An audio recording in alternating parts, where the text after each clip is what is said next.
Even on a static stand inside a boat show, this boat just screams drive me. It really does feel quite special.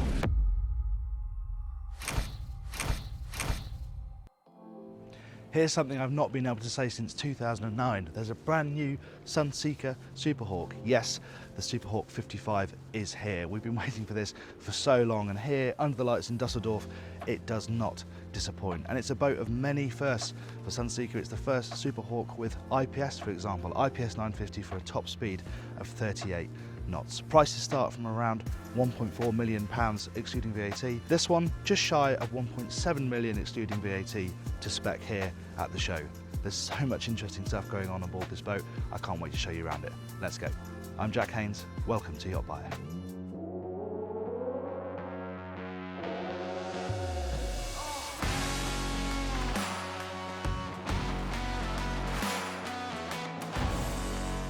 Yes, there are a lot of firsts on board the Superhawk 55, and a couple of them are back here because this is the first Superhawk to have a hydraulic bathing platform, and it's definitely the first to have dedicated seabob storage.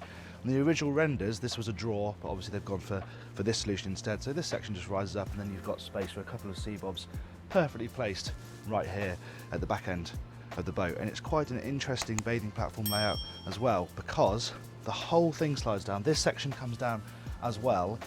As part of that movement, not only does it reveal steps down into the water, but it also reveals a tender garage that is big enough to swallow a Williams Minijet. It's barely believable that there's enough space under this deck for that, but it definitely does fit in there, so that is a very impressive bit of design. And there's some nice touches as well, like the fact like shore power and the shower are tucked away down here, and then in the haunches here you have the fair leads which lead to the cleat and the winches that are inset, but it's all very discreetly arranged inside the haunches of the boat.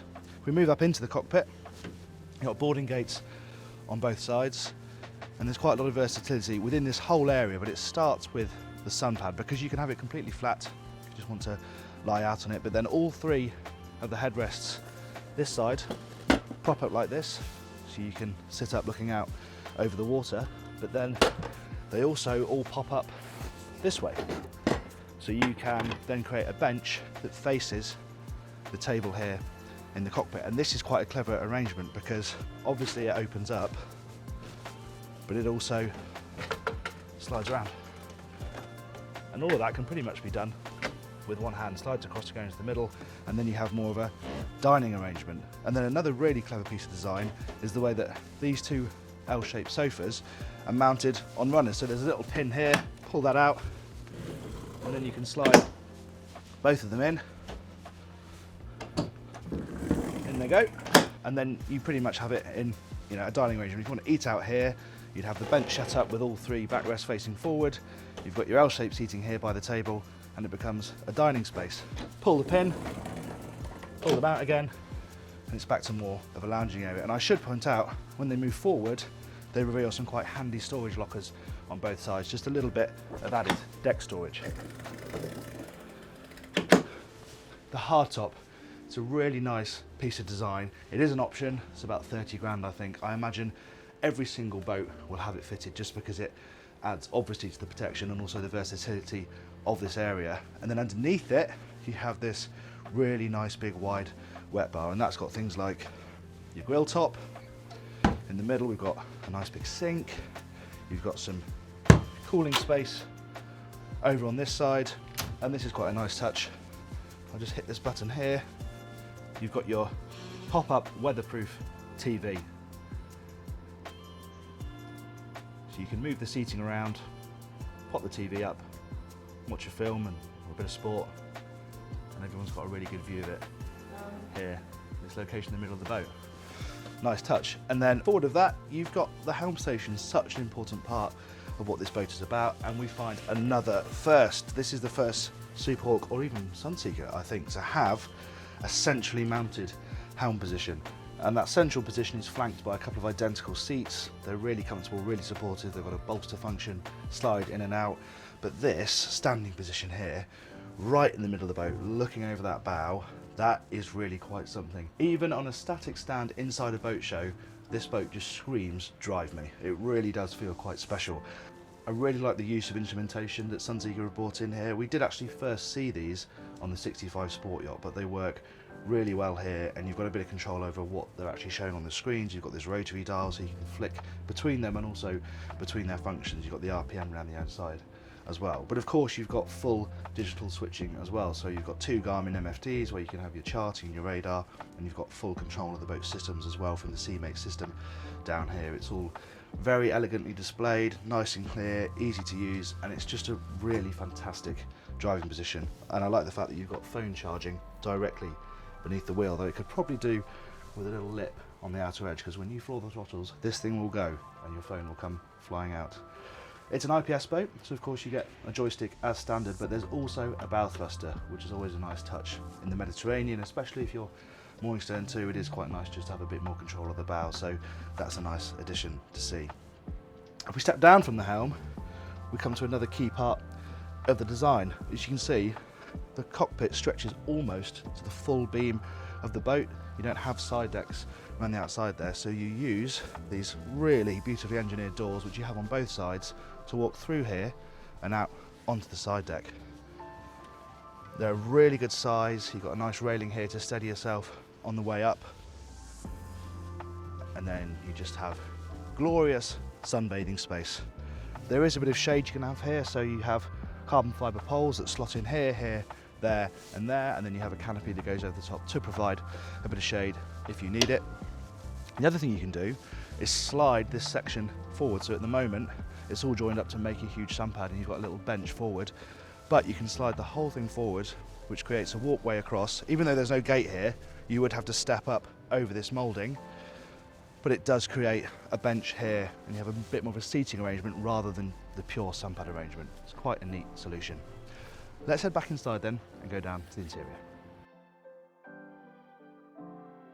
Down here it becomes apparent just what a brilliant job the designers have done with disguising the amount of volume you've got down here. You would really not tell from the outside, owing to the sleek profile, just how much space there is in this interior. I mean, just look at the headroom in here. It's absolutely extraordinary, and it's made all the better by this big glass panel above my head. And I do really like this lighting motif with the LED strips that runs on both sides. And there is a lot of glass down here, not just above my head, but you've got sort of head level glass on both sides. You've obviously got your windows a bit lower down, obviously quite good for ventilating if you are cooking here in the galley. Talking of the galley, it's a really good size actually, probably surprisingly good for a boat of this style.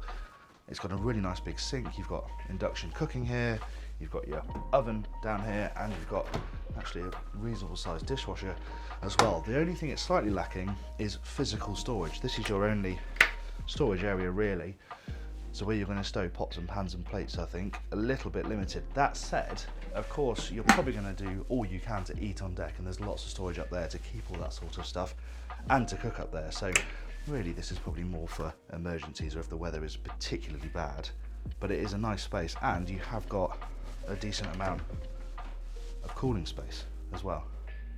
And there is a little bit more storage down here as well, just a little drawer. Opposite, they haven't even bothered with a dinette layout, it's just a sofa, and that's probably quite sensible. I don't think people are going to be using this boat in a way that they come down here and eat. Why not just create a space that is really comfortable, makes the most of the space here. You can take benefit of the air conditioning if it's a really hot day, kids can come down here on their iPads, etc, etc. It's probably a sensible use of the space down here. Now if we move forward, you find the owner's cabin. So up here in the bow, a decent sized bed, very easy to get up both sides. You've got a little bit of flat storage either side, got some USB chargers as well, so you can both charge your phones overnight. There's a wardrobe behind the door here, and then what's quite nice about the accommodation on this boat is that both cabins have got their own en-suites, so that's a decent size. It's got a separate shower cubicle, nicely fitted out, and there's a good bit of storage down there as well. So then if we move amidships, you have your guest cabin. Now headroom is a little bit restricted once you're over the bed, but actually when you first step down, as you can see, I've got a decent amount of space above my head here. Again, the bed is a good size. You're going to be sort of crawling in, stooping to get in on both sides, but the bed itself is absolutely fine. Got a reasonable amount of storage as well on this side. There's a bit more dotted down the other side, and you've got a television in both as well, so you can relax and watch a film separately if you want to. And as I said, it has its own bathroom, so that's really great for privacy. If you have got a boat full, guests have their own bathroom to use when they're on board. Right, last place to look at is where the engines live. As is quite clear, engine access, at least quick engine access, is through this hatch in the cockpit. There's a ladder here and you just drop down the forward end between the engines, and you know, it's not a huge boat. It has got a tender garage, so it's quite tightly packed in down here, especially if you've got the optional Seakeeper, which is about a £60,000 option, which this boat has got. You can just about get to everything, but there's a bit of clambering around. It's a little bit awkward, but that's somewhat the nature of the beast when you come to a boat of this style and size. And I should point out, if you need more major work, you can take the floor of the tender garage out, which gives you really good access if you need it.